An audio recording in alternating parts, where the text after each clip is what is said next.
a fire, a cow, and a straw bed. Hello everyone. Tonight, we are going to roll over onto one side of our frozen cheek and try to remember if the firewood lasted through the night. We are going to lie on straw, not for comfort, but because the floor is made of uneven, cracked clay that would suck the heat out of your bones faster than you can say past the pickled fish. The walls are made of logs, wide as your thighs, stacked by hand, sealed with frozen moss and sweating from their own inner warmth.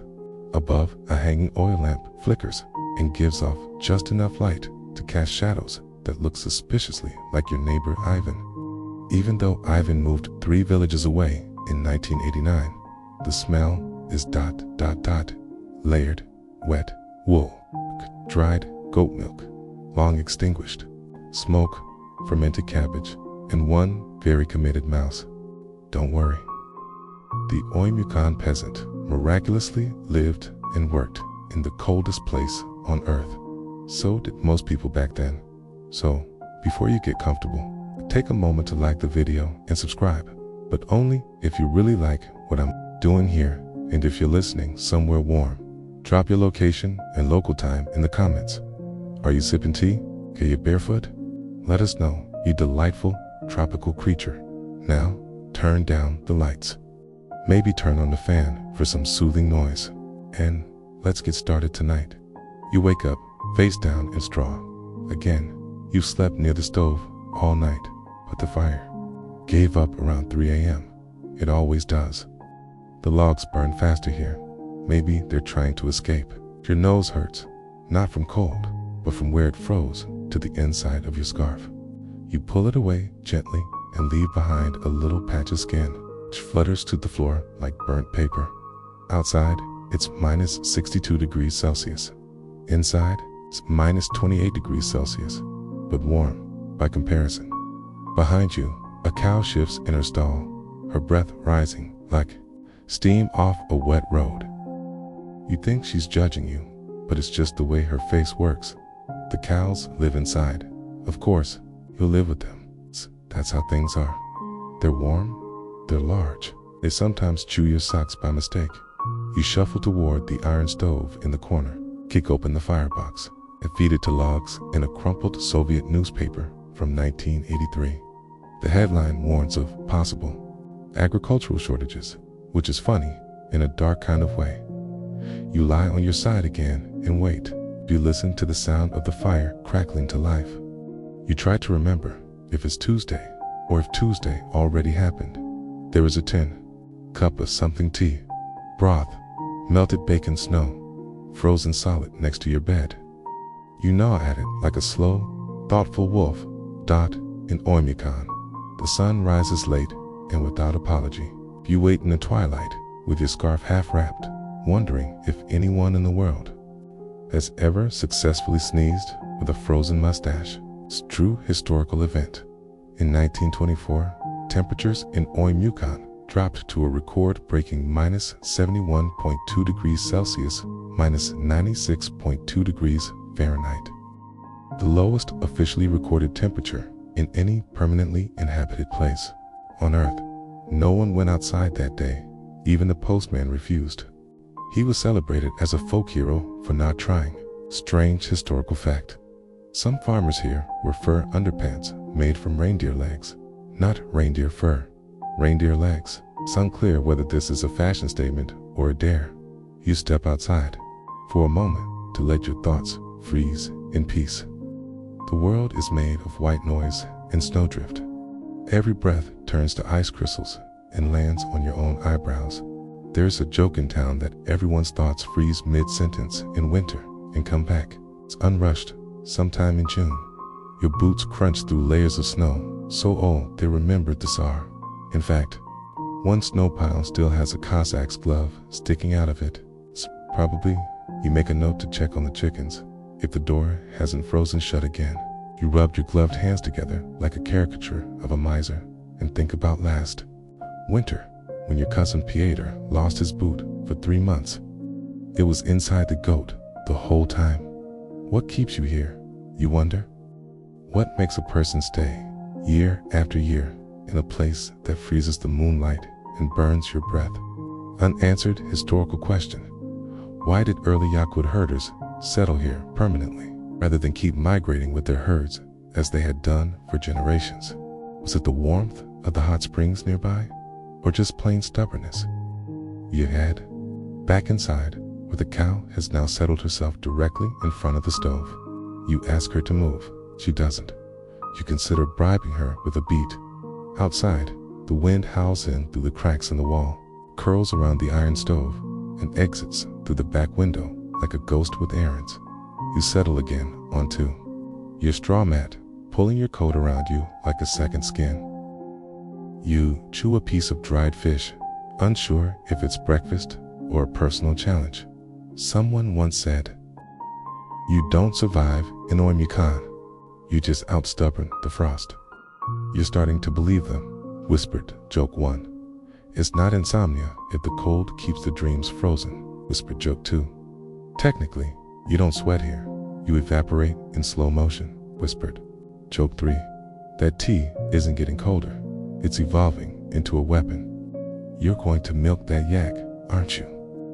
The fire has grudgingly decided to live. It hisses, it crackles, it sounds like a tiny dragon gnawing on frozen books. "Okay," you nod at it, like one farmer to another. It's still dark. It will be for several hours. In Oymyakon, the sun takes its time in winter, rises at 10, sets at 3, and, frankly, doesn't seem very invested in the whole warming the earth thing anymore. You pull on your coat, mittens, 2 scarves, and fur hat. The coat smells like salted air and pickles, memories from last week's trade market. Your breath fogs up your vision again, so you hold your arms out like a blind yak whisperer and stumble into the lean-to barn behind the house. The yak is waiting. Of course she is. Her name is Shura. She is ancient, probably immortal, and she has no patience for you. She stands like a stubborn monument in the gloom, her hide steaming slightly. One of her horns is missing. You suspect she bartered it for firewood. You squat beside her, place the battered wooden bucket just so, and whisper a soft apology. Your hands tremble, not from fear, from cold, but also a little fear. You reach under. Her flank is warm. It's the warmest thing you've touched in weeks. You almost cry. You begin to milk. True historical event. In traditional Yakut farming life, milking yaks, cows, and mares was done before sunrise, even in sub-zero temperatures.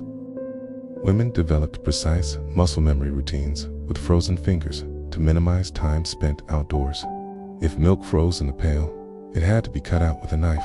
Strange historical fact. Some Oymyakon farmers used to carry small bricks of frozen milk in their pockets, like a snack. You could suck on one during the walk to the outhouse if you dared remove your mittens. Sure ships.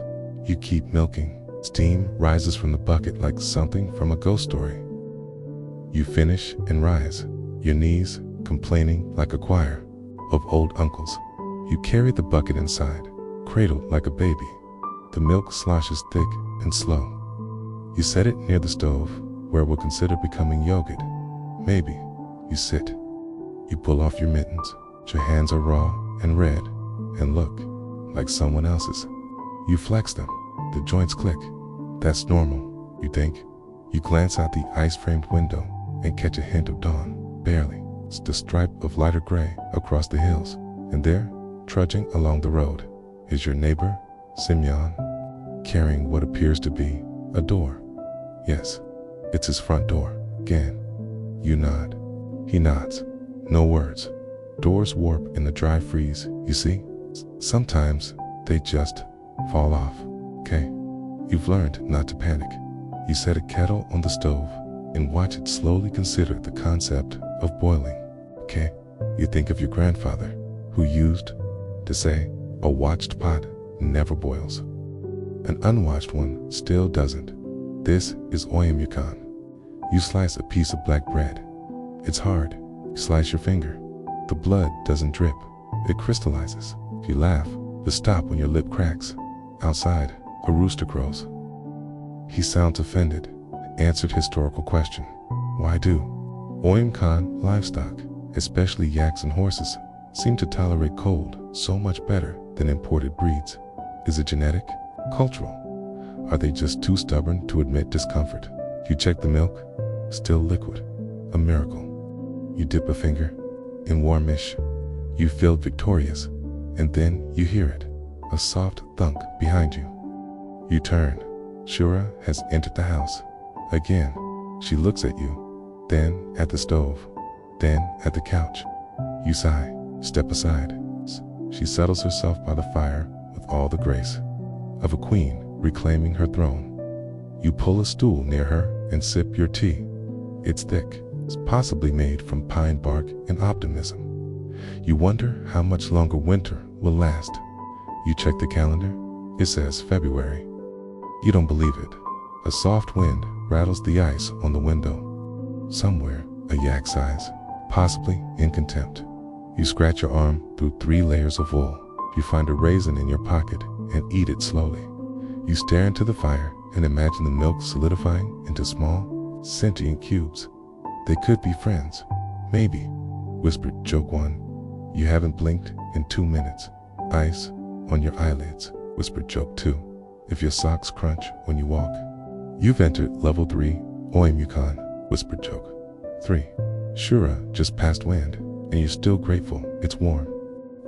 The soup froze again in the pot, while boiling. The fire is roaring now, which means it's probably just hissing slightly louder than usual. You're grateful anyway. Your nose hairs no longer crunch when you breathe, and the icicles on the windows are weeping softly, an emotional reaction to the room temperature breaking -20 degrees Celsius. You think about food.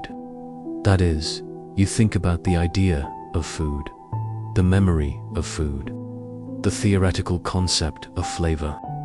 You haven't had a hot meal in 2 days, not for lack of trying, but because, frankly, physics keeps winning. You march to the kitchen, a generous term for a corner where 3 things exist: a table, a Castian pot, and a wall hook with 6 onions. 5 of those onions are decorative now. Today's menu, soup again. Maybe you drop a frozen block of broth into the pot. It hits with a clonk that startles the chicken under the table. Yes, there's a chicken under the table. She's wearing a scarf. It was her idea. You add 3 potatoes, a chunk of mystery meat from the outdoor larder, a reindeer, an old boot, and some salt. You light the burner. You wait longer. True historical event. In the 1940s, during Soviet agricultural campaigns, Oymyakon was the subject of multiple failed attempts to introduce experimental winter crops. Carrots and cabbage refused to sprout. Scientists blamed the permafrost. Locals blamed common sense. Strange historical fact. It's possible for boiling soup to freeze mid-boil in Oymyakon if left uncovered for too long near a draft. That's not just inconvenient, it's haunting. The surface crystallizes while the bottom simmers like a ghost trying to escape dinner. You stir, the ladle creaks. You hum an old Yakut lullaby under your breath. The chicken glares at you. She's heard it too many times. Outside, it's snowing. Or, to be precise, the idea of snow is moving horizontally past your house at 80 kilometers per hour. You think you see a sled go by. It might be unattended. You decide not to investigate. Back to the soup, still cold. You prod it. 1 potato floats like a buoy in grief. You lean your elbows on the table and think back to when your mother taught you how to make soup, real soup, with herbs and thyme and warmth and hope. She used to say, "You'll know it's ready when it sings." To you, this soup is not singing, it's sulking. Unanswered historical question. What was the traditional diet of pre-industrial Yakut farmers during the coldest weeks, when hunting was impossible and vegetables were long gone. Oral traditions hint at hidden caches, but many recipes were never written down. You sigh, you decide to cheat. You bring the entire pot onto the stove. Direct contact. Primitive, but effective. The soup finally responds. The frost loosens. The broth begins to gurgle. One onion screams, or perhaps that was the chicken again. You taste a spoonful. It's edible, salty, grayish, oddly sweet. The flavor of survival, you chew slowly, imagining you are being nourished by ancient spirits. You probably are. There's a knock at the door. Not a knock, exactly, more like a thud. You open it. It's Valentina, your neighbor. She holds out a frozen trout like an offering. It leaped into my sled, she says. I think it was trying to escape. You accept the trout with reverence. She nods. She's already halfway back down the hill. Her footsteps sound like woodblocks, striking granite. You hang the trout from a ceiling hook. You name it, Sergei. He will be tomorrow's soup. You sit again. The bowl in your hand warms your fingers. You sip, you slurp. You feel almost human. The chicken under the table shifts and lays an egg. You blink at it in astonishment. You haven't seen an egg in weeks. You whisper thank you. The chicken winks. You wrap your scarf tighter, just in case this moment is too good and the weather punishes you for it. Whispered joke 1, that trout has more travel history than you do. Whispered joke 2, if the soup starts whispering back, just eat faster. Whispered joke 3, one of those potatoes might be from the 1980s. You can taste the Cold War. A shirtless man builds a barn at -53 Celsius. Morning sun drips lazily over the distant hills like weak syrup on cold stone. It provides no heat. It barely provides light. Still, you squint toward it like a hopeful mushroom. The day's plan is simple. Patch the barn roof. The barn is old, angry, and slightly tilted, like a grandparent who no longer believes in doors. Snow falls inside now. The animals don't seem to mind. You do. You pull on your outer coat, then your second outer coat, then mittens, then hat, then the hat's hat. You are now approximately 37% human, 63% wool. You step outside. Your breath snaps in the air like wet laundry. Across the path, your cousin Arkady is already at work. On a ladder, shirtless. Yes, shirtless. He sees you and waves, grinning through a beard so frosted it looks carved from lard. No sense sweating into a coat. He shouts. You nod because he's not wrong. Also, he's holding a hammer. The boards he's hammering are so cold, they splinter like glass. You hear one crack, long and sharp, like a violin string in a snowstorm. True historical event. In 1933, Soviet geologist Sergei Obruchev helped establish permanent weather stations in the Oymyakon region. Locals assisted by building shelters, often barehanded and in sub-zero temperatures.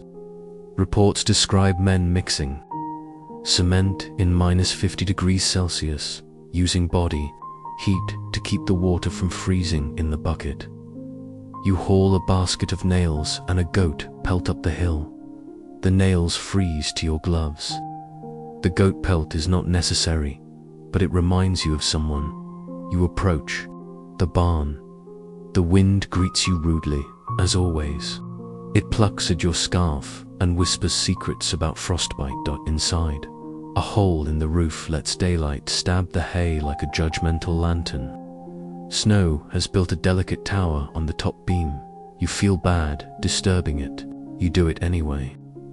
Climb a rickety ladder. Place your board and hammer once. Twice. The third time, the hammer bounces off like it's hitting bone. You try again. Your cousin's voice floats over. Warm your nails before you drive them, or they'll split the board. You nod. You put 3 nails in your mouth. They taste like regret and dental bills.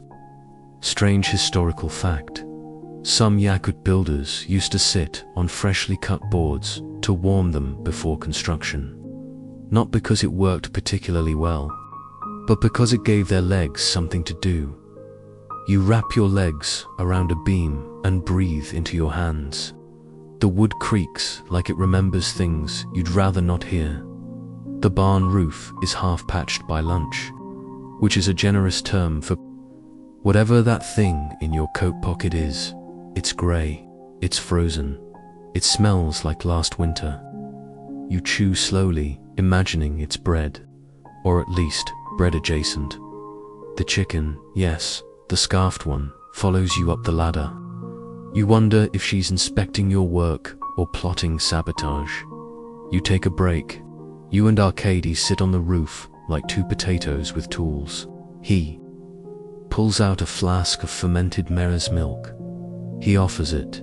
You sip. You regret. He says, "This is the warmest February in 5 years." You nod again. Your eyebrows stick together briefly. You ask if he ever thought of moving. To Yakutsk, maybe. Or even further, Vladivostok. He shakes his head. There are no real roofs there, he says. Only the idea of roofs. You decide not to argue. Unanswered historical question. Why did so many of Oymyakon's barns, sheds, and houses remain wooden for over a century, even after Soviet incentives offered metal and brick? Was it tradition, lack of trust in modern materials? Or perhaps, the simple truth, wood is warmer. You return to work. One more board, one more nail, one more gust of wind trying to erase your progress. By sundown, the hole is covered. The barn groans, adjusts, and seems to approve. A clump of snow falls from the rafters onto your head. You take that as a thank you. You head inside. The stove is warm. The soup is ... still soup. The chicken roosts near the fire. You peel off your coats. Your cousin stays outside a while longer, shirtless still. You stop trying to understand him. You sip your tea. Pinky frozen at an artistic angle, whispered joke 1. Shirtless Arcady might be a local myth, or an Arctic hallucination. Whispered joke 2. The nails in your pocket just formed a union. They demand insulation, whispered joke 3. That's not a chicken anymore, it's management. Your toilet is a hole, and it's 11 minutes away. You wake in the dark with a problem, not a crisis, just ... A biological imperative, the kind of need that begins gently, then grows louder, until your kidneys start filing formal complaints in Oymyakon. This moment is not private. It is an ordeal, a pilgrimage, a test of resolve, garments, and intestinal commitment. You sigh, sit up, and begin dressing. Again, underclothes, wool leggings, 2 pairs of socks, trousers, sweater, first coat, second coat, then hat, then scarf, then mittens, then the big coat, the one that still smells like fermented herring and sawdust. You open the door. The cold hits you like a sudden math exam. The toilet, such as it is, stands alone at the edge of the property. A squat wooden box, leaning slightly like it regrets its purpose. You call it the throne. Others call it worse things.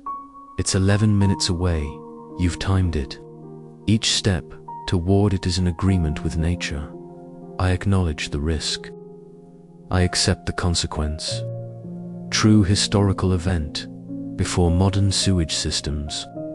Oymyakon's Farmers dug pit latrines far from their homes to keep smells, gases, and frost heaving away from the house. In winter, the trek to the toilet could involve snowshoes, lanterns, and sometimes, in extreme cases, a second person to guard against wolves. You trudge past the barn. The snow groans beneath you like a tired accordion. You pass Arkady, who is inexplicably chopping wood in silence. He nods. You nod. The silence is mutual. The urgency is not. Halfway there, you consider turning back, but the point of no return past 3 wool layers ago. You persevere. The outhouse stands proud and bleak. A door hangs crooked on rope hinges. You open it with reverence. Inside is a wooden seat, to ancient newspapers, and a wind that whispers directly from the void. You do not sit, you hover. You mutter prayers to deities you don't even believe in. Strange historical fact: in temperatures below -60 degrees Celsius, exposed skin can freeze in under 60 seconds. Many families developed toilet timing strategies, including sprinting, humming for warmth, or using heated stones to sit on, an invention one old farmer reportedly called the only good idea of the century you are in. You are out. You move with speed known only to prey animals and people who've touched frozen metal with bare hands. You run back, knees stiff, dignity trailing behind like loose hay. You pass Arkady again. He's shirtless, again. You pretend not to see. Back inside, you peel off layers like an Arctic onion. You sit near the fire, grateful and slightly ashamed. You wonder how your ancestors survived this, and then you remember, they didn't ask questions, they just walked faster. Unanswered historical question. Some historians believe ancient Yakut tribes used heated clay pots or personal charcoal warmers during toilet trips, but no archaeological evidence has confirmed how exactly these methods worked, or how often they failed. You sip tea and write a note on the wall with charcoal. Bring pine shavings next time. The fire crackles in approval. Your cousin enters, tracking snow. He smells like bark and courage. You make it, he asks. You nod, he claps. You on the back. You both stare into the fire. Nothing more needs to be said until the chicken walks in and lays another egg. This time in your boot. You don't even flinch. Whispered joke 1.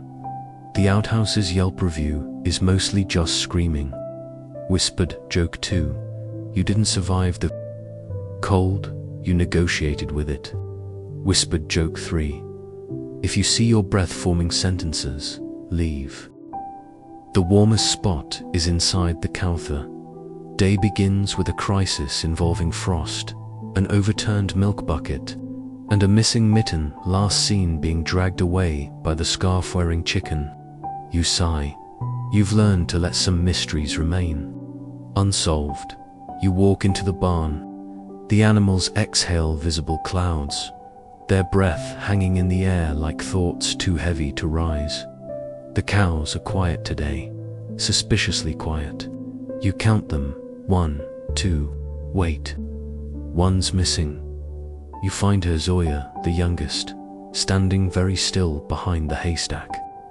She's trembling slightly. Your breath catches. A memory flickers. Last winter, your neighbor, Valentine's cow nearly froze, standing upright, just stopped moving and turned into a slow, sad sculpture. He spent hours hugging her back to life. You swore it would never happen to yours. You drop your gloves. You approach. You press your face gently to her side. Her ribs move shallow, but steady. She's just cold. Very cold, so you do the only thing left to do. You climb into the straw. You wrap your arms around Zoya, and you wait. True historical event. In cases of extreme cold, Yakut herders were known to use livestock body heat to survive. Farmers would lie beside their animals in stables overnight. In the harshest storms, even sleeping inside the hay-padded stalls with cows was considered safer than relying on fire alone. Zoya shifts and exhales. You murmur to her softly, old lullabies, phrases you barely remember. Your cheek is pressed to her flank. It's the warmest thing you felt all week. Your cousin once said, when the fire dies, the cow becomes the stove. He wasn't wrong. You feel yourself thawing, slowly, fingers first, then ears. You still can't feel your nose. That's fine. You've learned not to expect miracles. Strange historical fact. Some local farmers in the 20th century reportedly stitched wool cow blankets using dog fur, reindeer felt, and stitched fish skin, not for show, but to help milk cows survive nights. When temperatures fell below -65 degrees Celsius, one farmer supposedly shared his own coat with a cow for 2 days. You stay like that for an hour, maybe 2. The barn creaks. The wind rattles the outer boards like an impatient visitor. Zoya chews slowly. You swear she's smiling. Eventually your cousin peeks in. He raises an eyebrow. He says nothing, just leaves a steaming cup of broth on the beam and walks away. He understands. Later, you head back inside. The chicken has nested in your second mitten. Again, you don't argue. You sip the broth. You sit by the fire. You wonder how anyone keeps warm out here. Not just physically, but inside. Unanswered historical question. What emotional coping methods did Oymyakon's early farmers use to endure months of isolation, freezing temperatures, and constant scarcity? Oral traditions include songs, jokes, and riddles, but written records remain vague. How does one hold on to joy when the walls breathe frost? You wrap yourself in your largest blanket, the kind made from horse wool and unspoken grief. You stare at the ceiling and feel something unusual. Peace. You think about the phrase your grandmother used when life got hard. She'd say, curl up near something alive. You never asked what she meant. Now you know, whispered Jogue 1. You and the cow are now legally married by barn law. Whispered Jogue 2. If she starts humming back, just accept it. It's winter. Whispered Jogue 3. Your eyebrows melted into your hat again. The warmest spot is inside the couth. The day begins with a crisis involving frost, an overturned milk bucket, and a missing mitten, last seen being dragged away by the scarf-wearing chicken. You sigh. You've learned to let some mysteries remain unsolved. You walk into the barn. The animals exhale visible clouds, their breath hanging in the air like thoughts too heavy to rise. The cows are quiet today, suspiciously quiet. You count them. 1, 2, wait. One's missing. You find her, Zoya, the youngest, standing very still behind the haystack. She's trembling slightly.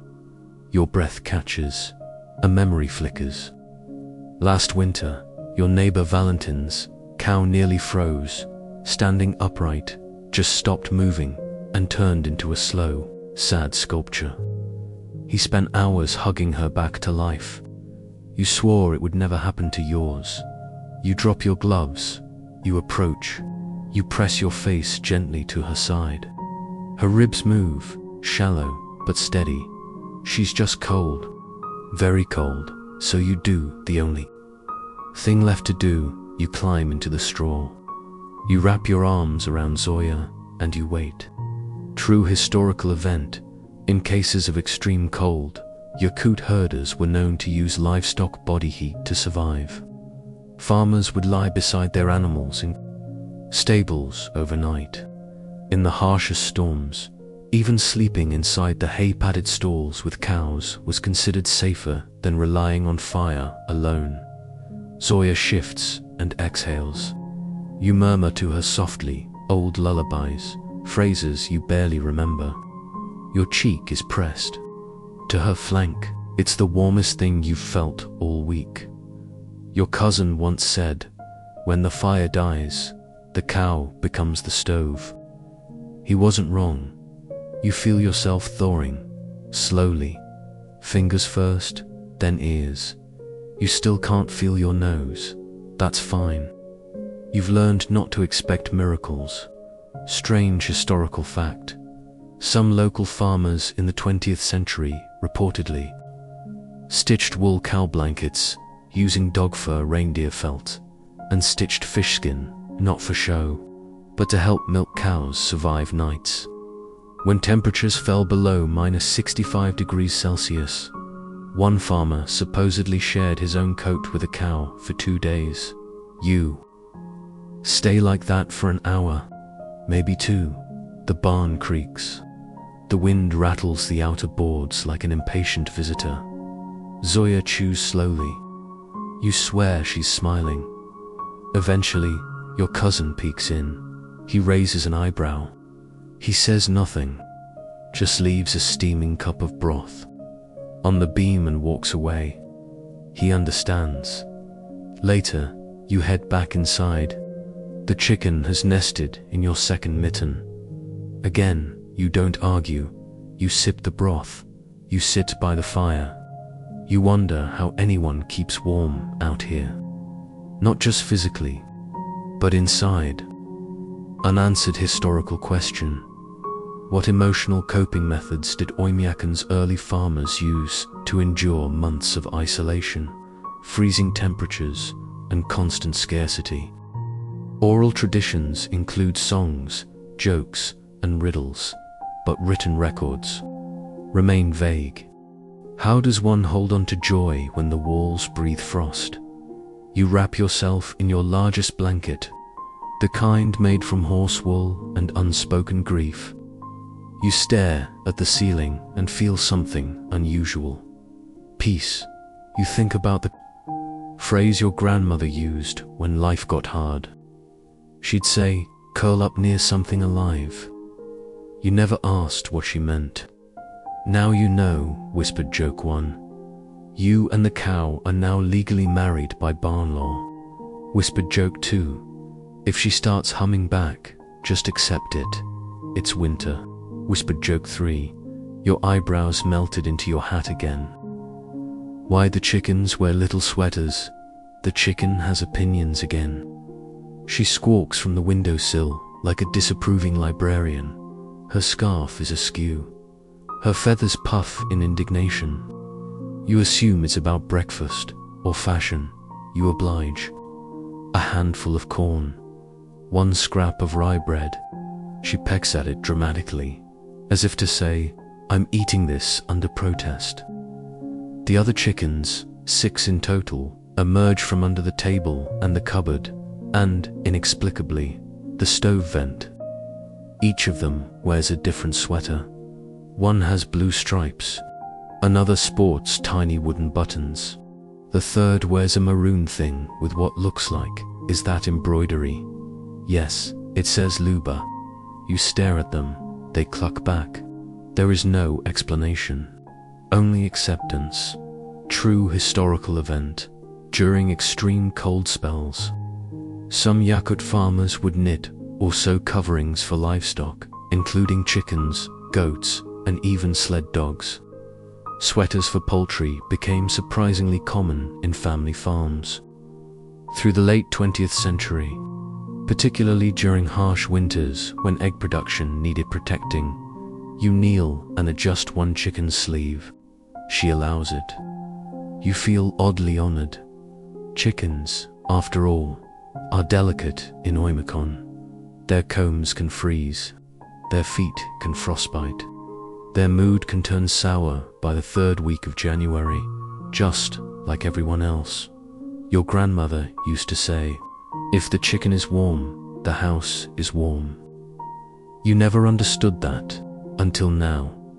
The sweaters come from scraps, unraveled socks, old sleeve hems, and one once glorious scarf, sacrificed in an emotional outburst after your left toe went numb for 3 hours. You remember the day it started. Your cousin, shirtless Arcady, naturally walked in holding a shaking hen. He said, "She needs a sweater," then handed you a needle and left. That was 3 winters ago. You haven't stopped knitting since. Strange historical fact.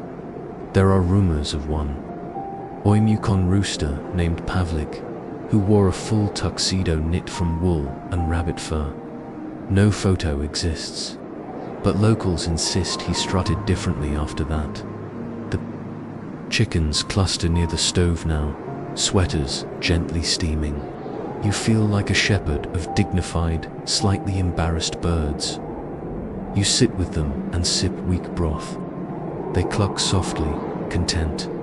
One lays an egg in your hat. You pretend not to notice. Outside, snow slaps sideways against the house. You hear the wind try to rattle the window. It gives up. Your cousin enters, carrying a wooden crate. "I found these behind the shed," he says. Inside, yarn, buttons, a sock puppet shaped like Lenin. You say nothing. He nods once and disappears into the snow again. Unanswered historical question. There's little formal record of chicken care practices in historic subarctic settlements. Most information comes from oral tales and scattered diary fragments, but one recurring theme persists.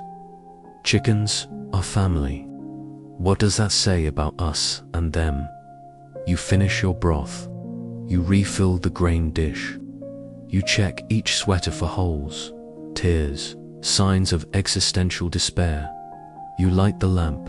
The chickens blink slowly. You whisper to them. You are warm. You are safe.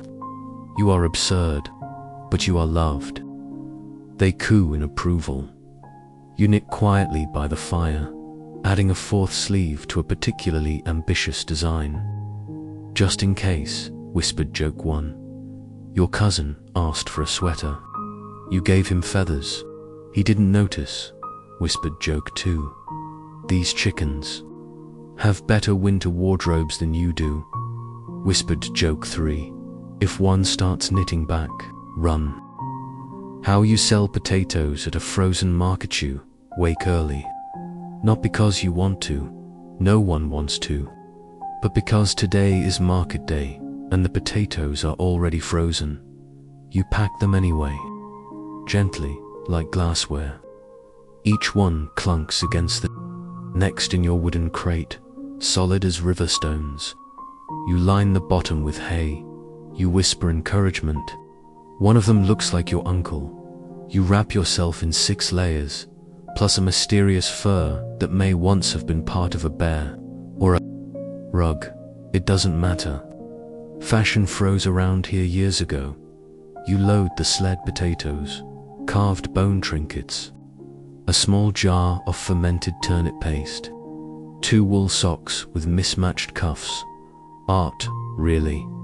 You nod to your horse, Yelena. She blinks once, unamused. You both understand the assignment. True historical event. Oymyakon's winter markets have long been central to local trade, where farmers from nearby settlements traveled dozens of kilometers to barter goods. In temperatures below -60 degrees Celsius, money was often useless. Coins would freeze to fingers. Barter ruled: potatoes for firewood, furs for meat, a bottle of milk for a boiled sock. The trip to the market takes an hour, maybe 2. The sun rises grudgingly. Behind skeletal trees, the wind has moods today, mostly sarcastic. You pass Arkady on the trail. He's carrying a frozen side of venison and singing a Yakut folk song to no one. Still shirtless, but he's wearing mittens today. Progress the market sits in a flattened clearing, ringed with carts, crates, fires, and resigned humanity. People stand next to their goods with hands inside pockets, scarves around heads, and expressions that say, "This is fine." You set up beside Valentina. She's selling frozen fish. They are still smiling. One of them is wearing sunglasses. She winks at you. You place your potatoes in a neat pyramid. They look decorative. They feel like cannonballs. You wait. Strange historical fact. Vendors at Yakut markets developed a technique for deals. They'd whisper agreements inside mittens, then clap once when the deal was done. Eyebrow signals, toe taps, and coded sniffs were part of the unspoken commerce. It was all very cold and very polite. A man approaches. He inspects your potatoes. He taps one with a gloved finger, nods. He offers a jar of honey. You consider. You say nothing. He throws in a frozen pear. You clap. The trade is complete. You sell one sock. The left one, no questions asked. You admire that. You warm your fingers over a communal fire. Someone hands you a ladle of tea made from lichen and regret. You sip gratefully.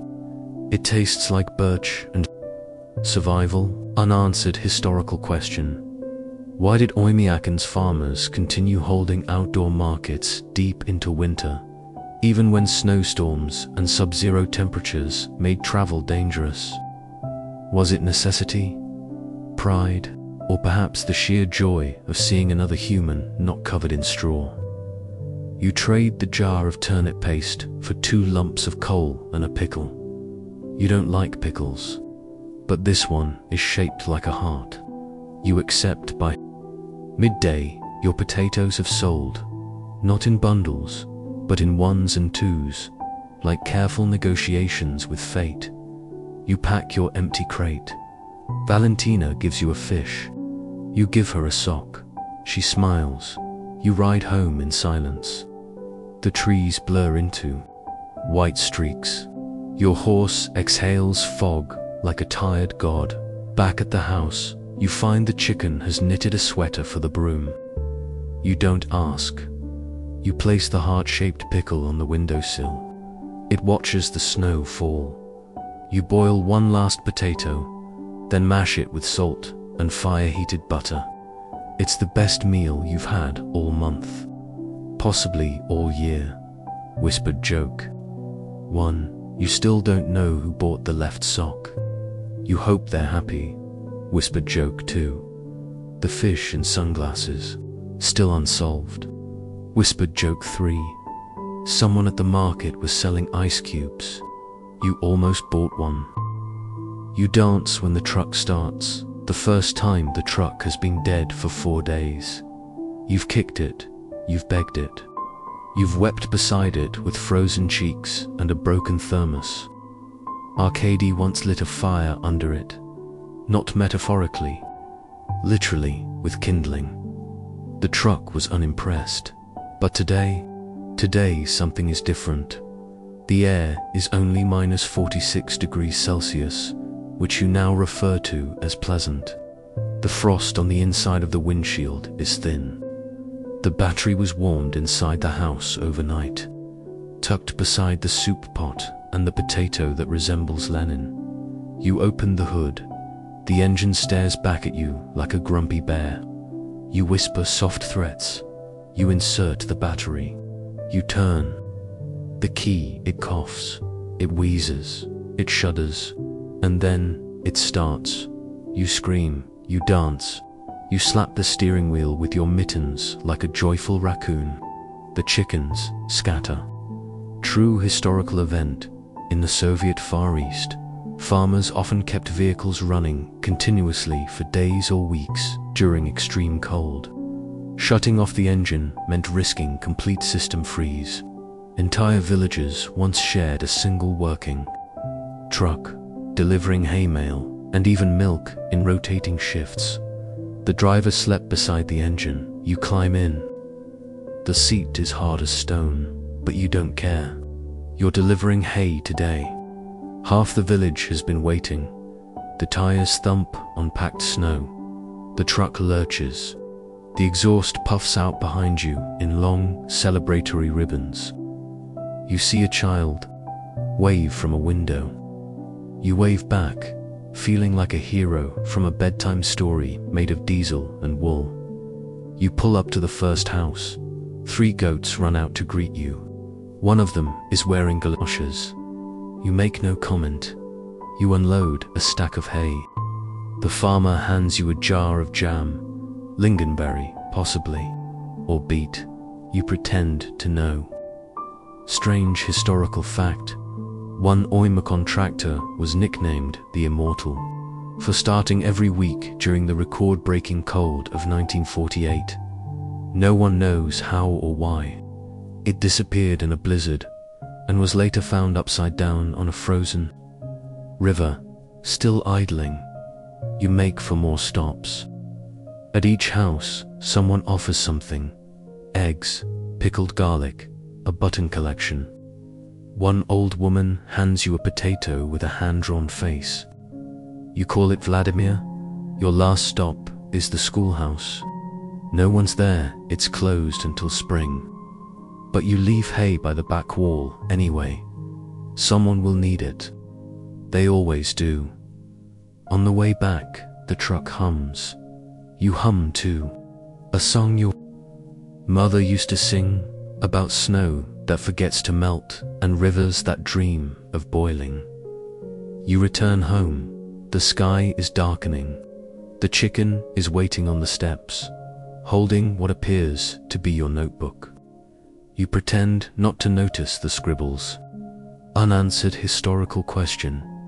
Why do engines, even modern ones, sometimes start more easily in extreme cold after rituals like tapping, cursing, or singing?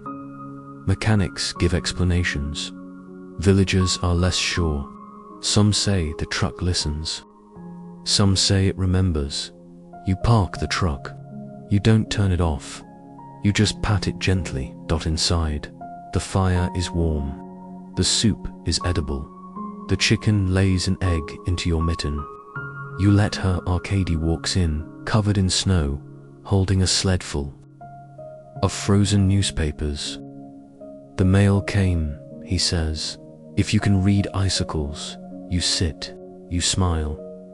Today, the truck started on the first try, and in Oymyakon, that's a miracle, whispered Joke 1. The truck deserves a medal and a scarf, whispered Joke 2. You tried to name it once. It refused, whispered Joke 3. If it ever asks for soup, give it the good kind. Finale, a super slow way. 300 words. You lie back on your straw bed, not out of exhaustion, though you are exhausted, but out of a quiet, heavy calm that only comes after a long, frozen day, lived all the way through. Outside, the snow still falls. Sideways, as always. A soft hiss of white over white dot inside the fire size. It doesn't crackle anymore, it just breathes. The soup rests in its pot, unoffended. The chicken is asleep in your boot. You will not ask questions tonight. The wind presses gently on. The walls, like a story trying to be let in. Your coat is hung. Your socks are drying. Your toes, all 10, report in with a tentative warmth. Your hair smells faintly of milk, pine, and survival.